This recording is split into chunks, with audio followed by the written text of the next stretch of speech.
So skincare brands making billions of dollars a year selling stuff to tweens, those kids 12 and under, even though dermatologists say some of those products are not good for young skin. Well, now California lawmakers want to require an ID to buy some anti-aging products. CBS News California investigative correspondent Julie Watts teamed up with CBS News Confirmed and a group of fifth graders to look into the issue. If you have a tween in your life, this may look familiar. If you don't, what you're about to see may be shocking.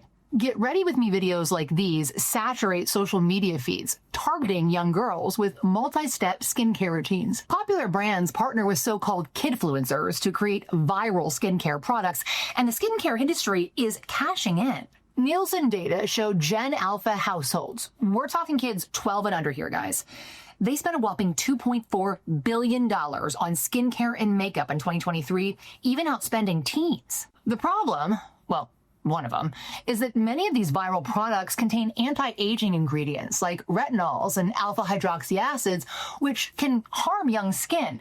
And it's hard to tell the products apart. Full disclosure, as an investigative reporter, I research everything. And even I struggle to figure out what's safe for my daughter's young skin. And to be clear, she doesn't have social media, but some of her friends do. So she is well aware of the skincare trends. A new bill at the state capitol would prevent kids under 18 from buying certain anti-aging products. Critics say the bill is misguided. They blame social media for the concerning trend, not the skincare industry. So we enlisted my daughter's fifth grade class, along with the CBS News Confirmed team, to help us investigate. Wow. So wow. Julie Watts joining us this morning in studio. Julie, I remember my daughter was in high school and she was, all about the influencers. Mm-hmm. And she said to me, Mom, I don't know about these Gen Alphas using hyaluronic acid. Right? Like she's, Gen Z, but she had a line. Like it was too far for her. Right. Well, here's the problem is they don't know what they're using. Yeah. It was funny. We were sitting in a committee hearing with a group of fifth graders, and one of the lawmakers is like, I don't really think that kids are buying anti-aging products. And all the kids that afterwards were like, how does she not understand that we don't know the difference? It's not clear on the bottle. It's and it looks like they are candy-colored, fruit-shaped, right? And all the cool kids on the the internet are using them, so they want them. Yeah. So okay, so you guys, did some undercover shopping, took the kids. Yes. How did that go? So I took my tween, my 11-year-old, and two of her friends undercover shopping, and I gave them a list of products that had anti-aging ingredients that did not look like they did. The kids bought them. These are not the products, by the way, what we're showing you right here. These, I'm sure, are fine. But they bought them. Nobody stopped them. But when I went back later on with my daughter, just my daughter, to get cutaway shots for editing the package, I was talking to some of the Sephora reps, and they said, oh, these lines are not for kids.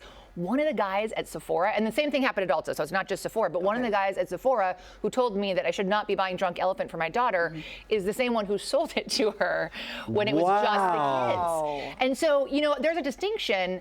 I don't think it was intentional. Sure. I think, and there are a million products, and they're not checking every single product. Yeah.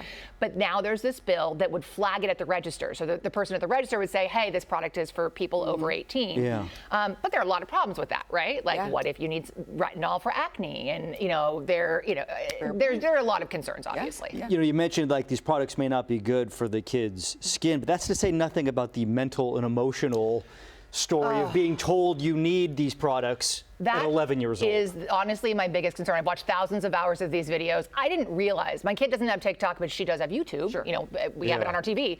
I didn't realize the brainwashing. And as I'm writing a story saying these products are not necessary, in my mind, I'm like, I kind of want to buy these. Right. Yeah. And I'm an investigative reporter. Yeah. Like I know these things. And so if I, as an adult who can distinguish advertisements, it's interesting. So this is sort of a three-part story. You just saw part one. We've got a story running tonight, which looks at the bill and which shows our undercover shopping experience, and then we have another one later on that's looking at the kids investigating this bill, and when they look at it, they're like, listen, we can't tell the difference, and they really are. We talk about the marketing and how it really does sort of brainwash these kids into wanting these products. They can't distinguish that social media marketing, and especially influencer marketing, is an ad. They didn't even know that they get those products for free. Yeah, so it's possible that things like AHA, DHA can go the way of nicotine. You have to be a certain age. You know, I think it's important to note that it's safe for us, right? And you may need some of those products if they're prescribed by a dermatologist. But if a child is using them and not realizing they're using them, and if the parent